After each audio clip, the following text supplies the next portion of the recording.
We find this in my study of unifying streams in religion. I have mentioned these things.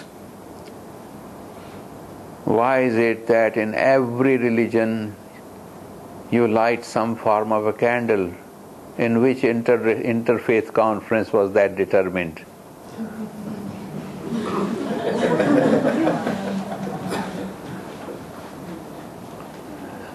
In which interfaith conference called by UNESCO in 4000 BC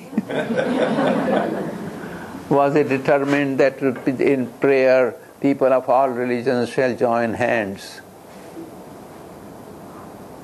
The Hindus do, the Buddhists do, the Shinto followers do, the Taoists do, the Christians do, and the Muslims don't join it quite like this, but they join it a little differently, but they join hands.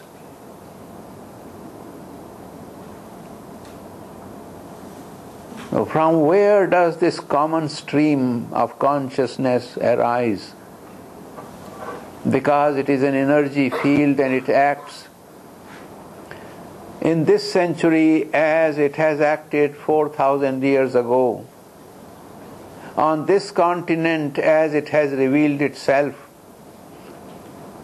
10,000 miles away in other continents.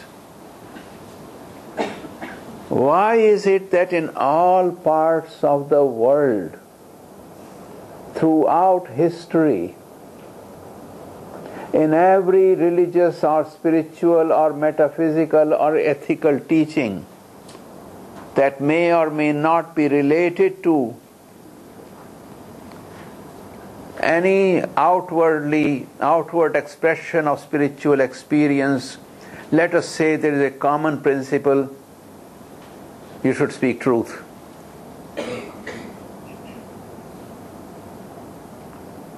Is there any religion that disagrees with it?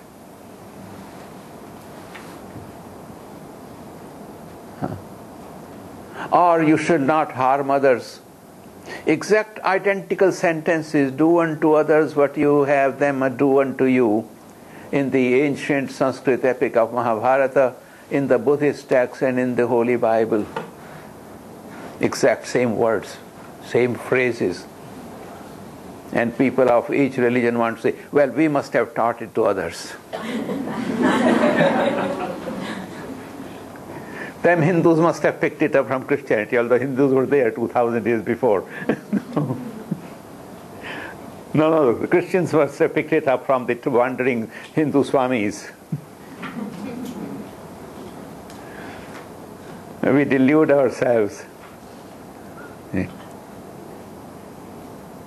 All these very basic truths have come to human beings from some common source that reveals itself to the clearer minds, to the more pacified minds in every century and on every continent. However, without the pacification of mind, that would not be possible. When we have our identities so completely interwoven with our physical being, we have to start with our physical being as well, not only with the mind. And now more and more studies about yoga are coming out.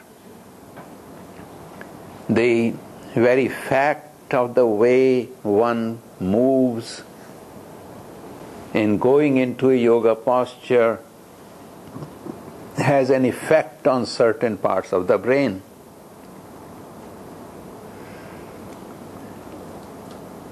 The toxins burn out.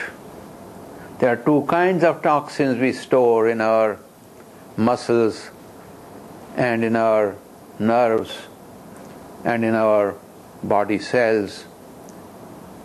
The toxins which are chemicals, biochemicals, and toxins that are our emotions, our toxic emotions. And the two are closely related, and people do not realize the relationship between the two. The more toxic emotions you have, the more biochemical toxins you will produce in your body. And cleansing the body of all of those toxins, so you not only are cleansing the body of physical, biochemical toxins by moving the body a certain way, in a certain rhythm, you are observing the movement, you are centering the mind into that movement. And in our meditation center, we always teach our teachers under training observation, not just getting into the posture, observation of the process of the movement, along with the observation of the breath flow. With that centered movement, well observed movement, the mind clears itself of those emotional toxins. And I have recently, not very recently, coined a term, ethics of emotions.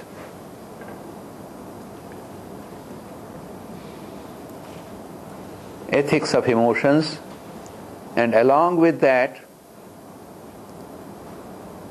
the ethics as understood now, being understood slowly in the field of neurology, very closely tied to the practice of meditation.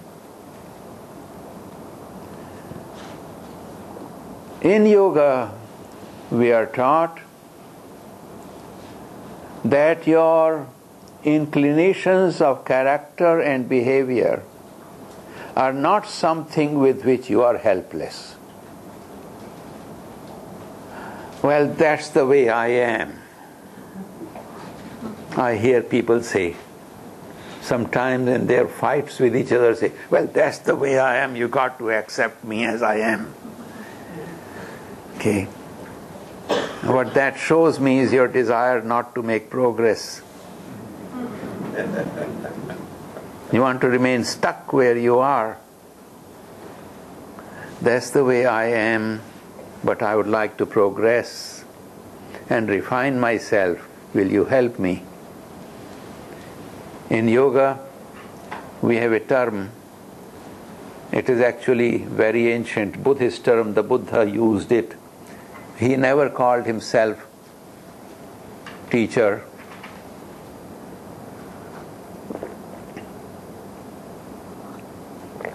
He called himself by the Sanskrit term Kalyana Mitra. We use that term in our center very frequently. Friend on the noble path. What does a friend on the noble path do?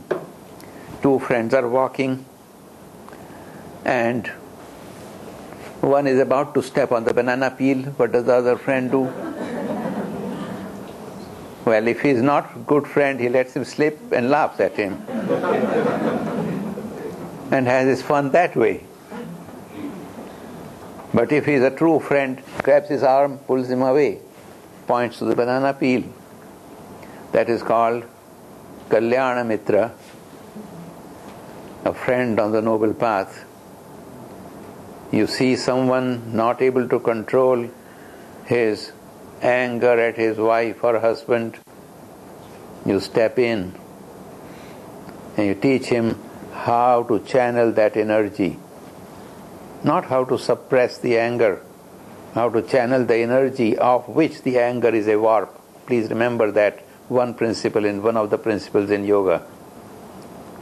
Anger is not a plain emotion with which you are helpless or that is your most natural reaction.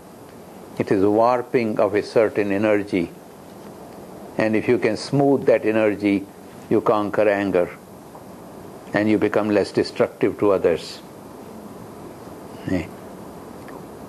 This is what we teach when we teach the ethics in the within the context of yoga. So, this entire system